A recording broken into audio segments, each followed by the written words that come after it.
আর বলো না ভাই, এবারও ফসল ভালো হলো না। কিভাবে যে ধার পরিশোধ করব ভেবে পাচ্ছি না। আরে আসাদ ভাই, এভাবে হতাশ হলে চলে নাকি? চেষ্টা করে যাও, দেখবে ঠিক একদিন সুদিন আসবে। তবে যাই বলো আসাদ ভাই, তুমি একটু কিপটে স্বভাবের। এই স্বভাবটা না পাল্টালে উন্নতি করা কঠিন। বৌমা, পুকুর থেকে পানিটা এনেছিস? বেলা যে বয়ে যায়। হ্যাঁ মা, এই তো যাচ্ছি। পাশের বাড়ি রহিমা আপার সাথে একটু কথা বলছিলাম। আর বলো না আব্বা, সংসারের যে অভাব, সারাদিন কাজ করেও কুল পায় না। কষ্ট তো হবেই বোন, তবে ধৈর্য ধরো, দেখবে একদিন সব ঠিক হয়ে যাবে। অভাব আর কতদিন চলবে গো? সারা দিন রাত খাটছি, তবুও নুন আনতে পান্তা পোড়াই। ছেলেটার জন্য ভালো করে একবেলা খাবারও জোটাতে পারি না। আহ, অত কথা বলিস না তো। অভাব কি শুধু আমাদেরই? দেখছিস না সারা গায়ে কি হাল? যা পাচ্ছি তাতে চালিয়ে নিতে হবে। আরশাদ ঘর থেকে বেরিয়ে উঠানে আসে। গ্রামের মোড়ল রহিম মিয়া পাশ দিয়ে যাচ্ছিলেন। কি গো আরশাদ, সকাল সকাল মন মারা হয়ে বসে আছো কেন? সব ঠিক আছে তো? আর বলেন না রহিম ভাই, এই দেখেন ক্ষেতের যা অবস্থা, এবারও ফসলের ভালো ফল পাবো বলে মনে হয় না। কি যে হবে আমাদের কে জানে। চেষ্টা করো ভাই, আল্লাহ ভরসা। ধৈর্য ধরলে সব ঠিক হয়ে যায়। রহিম মিয়া চলে যান।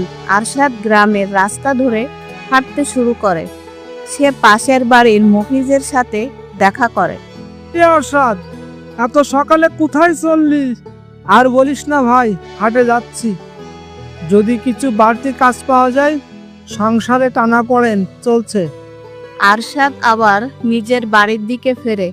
হাটে আর যায় না, তার ভালো লাগছিল না।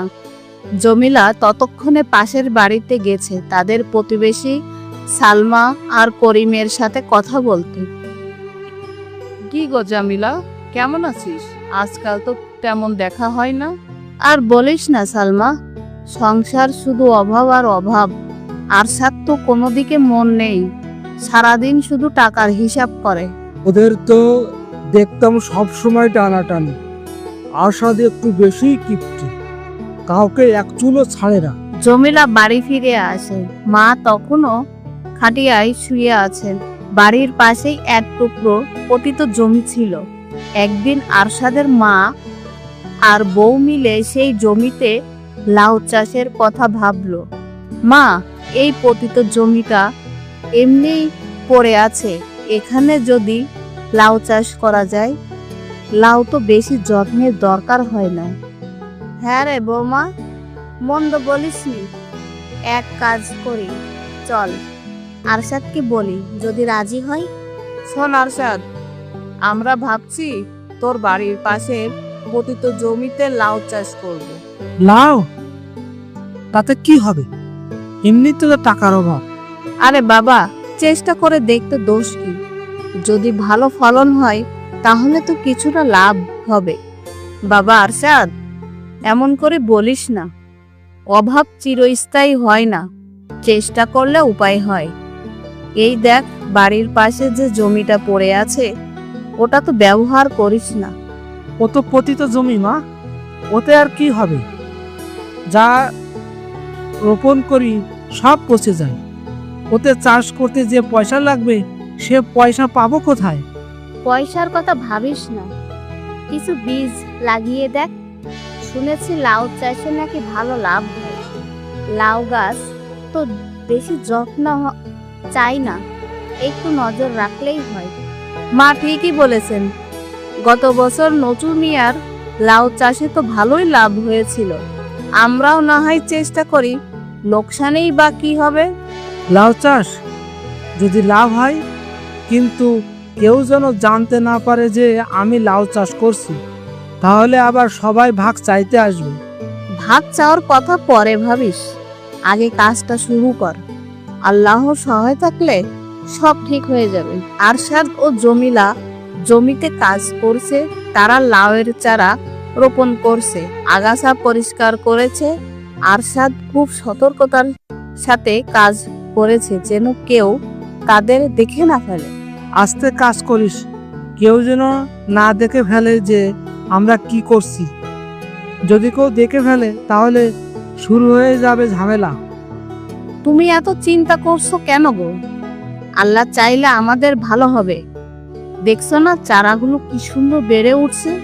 কয়েক মাস কেটে যায়, এখনো জমিটি সবুজ লাউ গাছে ভরে গেছে। অসংখ্য লাউ ঝুলছে গাছে। আরশাদের মুখে আনন্দের ছাপ, তবে তার চোখ দুটোতেই কৃপণতার স্পষ্ট। কি দারুণ! এত লাউ! এখন আর অভাব থাকবে না, এইবার অনেক টাকা আসবে। হ্যাঁ গো, আমাদের ভাগ্য ফিরে গেছে। এত লাউ আমরা কি করব? কিছু কি তাহলে আত্মীয় স্বজনদের দেবে? না, খবরদার, কাউকে 100 টাকা লাউ দেওয়া যাবে না। এত কষ্ট করে ফলিয়েছি, সব পয়সা আমার, কেউ ভাগ বসাতে পারবে না। বাবা মফিজ, এত লাউ হয়েছে, কিছু তো পাড়া প্রতিবেশী গরিব দুঃখীদের দিতে পারিস, তাতে তোরই ভালো হবে। মা, আমি দেব না। আমার জিনিস আমি কাউকে দেব না। যারা কষ্ট করেনি তাদের ভাগ পাওয়ার কোনো অধিকার নেই।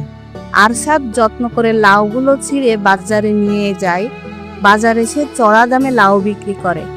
তার মুখে হাসি লেগে থাকে, কিন্তু সেই হাসিতে কোনো উদারতা নেই, আছে শুধু হিসাবের খাতা। দেখছিস জমিলা, কত টাকা! সবই আমার বুদ্ধি আর পরিশ্রমের ফল। তবুও যদি কিছু দান করতে গো, মনটা শান্তি পেত। শান্তি? টাকা থাকলেই শান্তি। ওসব দান ধ্যান করে কি হবে? আরশাদ আগের চেয়েও বেশি কৃপণ হয়ে উঠেছে। সে কারো সাথে কথা বলে না, কারো বিপদে এগিয়ে আসে না। সে শুধু তার টাকার হিসাব করে। একদিন সকালে সে দেখতে পায় তার লাউ ক্ষেতের গাছগুলো শুকিয়ে যাচ্ছে। গাছগুলো পচতে শুরু করেছে, তার মুখ ফ্যাকাশে হয়ে যাচ্ছে। এটা কি হলো? আমার সব শেষ হয়ে গেল, আমার লাউগুলো পচে যাচ্ছে। আমি তোমাকে বলছিলাম গো কিছু দান করতে, কিন্তু তুমি শোনোনি। প্রকৃতি তার প্রতিশোধ নিচ্ছে। বাবা আরশাদ, লোভ করিস না, কখনো লোভ ভালো ফল দেয় না।